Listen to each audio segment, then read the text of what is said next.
इस विशाल भूमि में फैले भारतवासी सबसे ज्यादा मायने रखते हैं।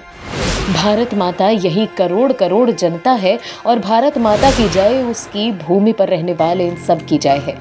ये लाइन सुनकर तुरंत अनुमान लगाना मुश्किल है कि आखिर कौन इस तरह भारत माता को परिभाषित करते हुए जय बोल रहा है। ये कथन आजादी के एक ऐसे महानायक की है जिसके बारे में बेहिसाब अप्रमाणित सकारात्मक और नकारात्मक कथाएं भारतीय लोक जीवन में प्रचलित हैं।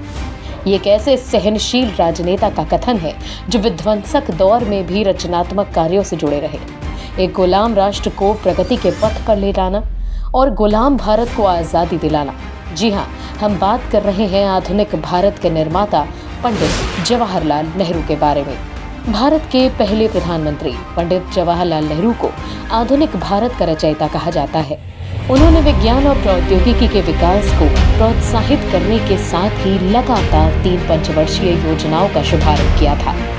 भारत के स्वतंत्रता आंदोलन के दौरान वो महात्मा गांधी के सबसे करीबी और सर्वोच्च नेता के रूप में उभरे थे।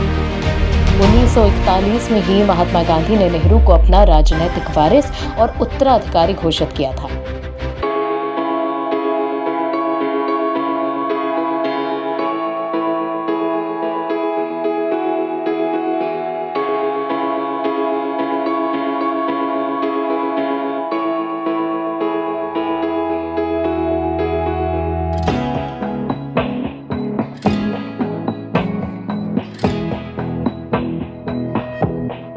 में एक अग्रणी भूमिका निभाने के लिए भी याद किया जाता है। देश को विकास के पथ पर लाने के लिए उन्होंने योजना आयोग का गठन किया। उनकी नीतियों के कारण देश में कृषि और उद्योग का एक नया युग आरंभ हुआ।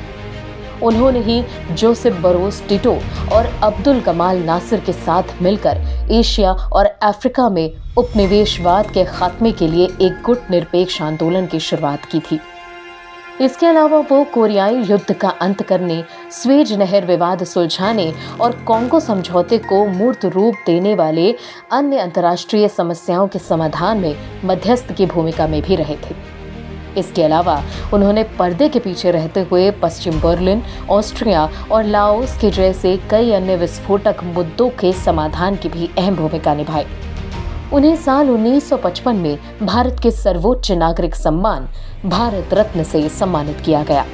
आज की राजनीति का स्तर इतना गिर गया है कि अपने निहित फायदे के लिए किसी की भी कमजोरी को बढ़ा चढ़ा कर बताया जाता है।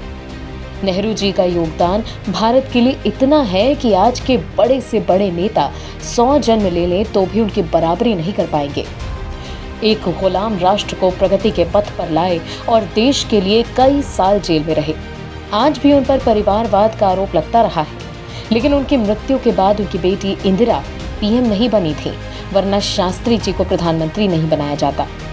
पंडित जवाहरलाल नेहरू ने देश के लिए क्या क्या किया, चलिए आज हम आपको बताते हैं। मजबूत लोकतंत्र में नेहरू जी की आस्था। सन 1952 में देश में पहली बार आम चुनाव हुए थे। नेहरू लोकतंत्र में आस्था रखते थे। आम चुनाव 1957 और 62 में लगातार जीत के बाद भी उन्होंने विपक्ष को पूरा सम्मान दिया। संसद में नेहरू विपक्षी नेताओं की बात बहुत ध्यान से सुनते थे। 1963 में अपनी पार्टी के सदस्यों के विरोध के बावजूद भी उन्होंने अपनी सरकार के खिलाफ विपक्ष की ओर से लाए गए अविश्वास प्रस्ताव पर चर्चा कराना मंजूर किया। अटल जी ने पंडित नेहरू से कहा था कि उनके अंदर चर्चिल भी हैं और चैम्बरलिन भी हैं, लेकिन नेहरू उनकी बात का बुरा नहीं माने। उसी दिन शाम को दोनों की मुलाकात हुई तो नेहरू ने अटल की तारीफ की और कहा कि आज का भाषण बड़ा जबरदस्त रहा। नेहरू विपक्ष के नेताओं द्वारा की गई आलोचना का कभी बुरा नहीं मानते थे और साथ ही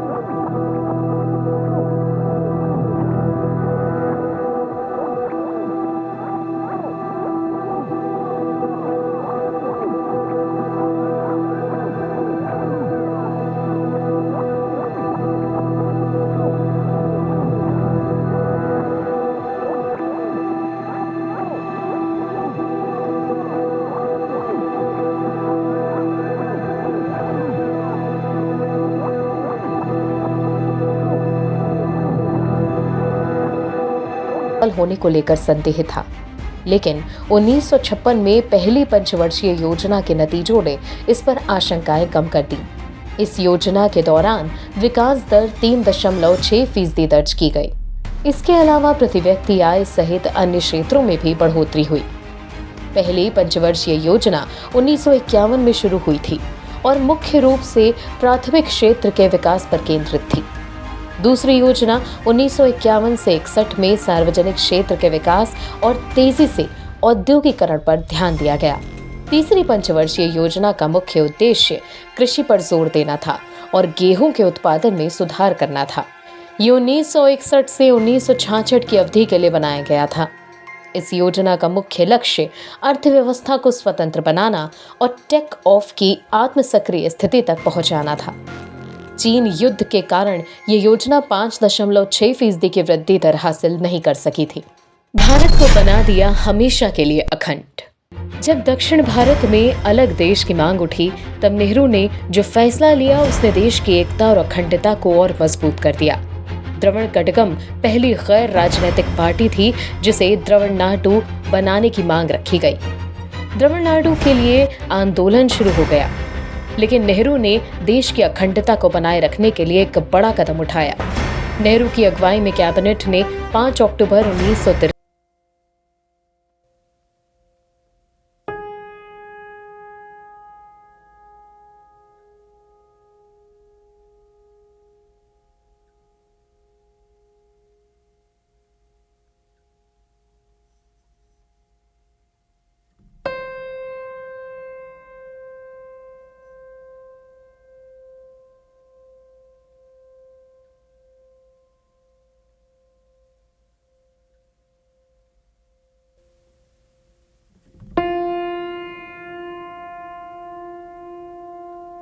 चाहते थे कि भारत किसी भी देश के दबाव में न जाए और विश्व में उसकी स्वतंत्र पहचान हो।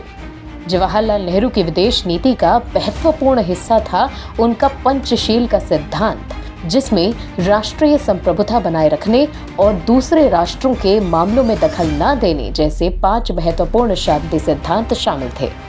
नेहरू ने गुट निरपेक्षता को बढ़ावा दिया। गुट निरपेक्षता का मतलब यह है कि भारत किसी भी गुट की नीतियों का समर्थन नहीं करेगा और अपनी स्वतंत्र विदेश नीति बरकरार रखेगा। ये नीति आज भी उसी तरह से बरकरार है। आज के लिए इतना ही। इसी तरह के और इंटरेस्टिंग वीडियोस के लिए बने रहिए हमारे चैनल के साथ।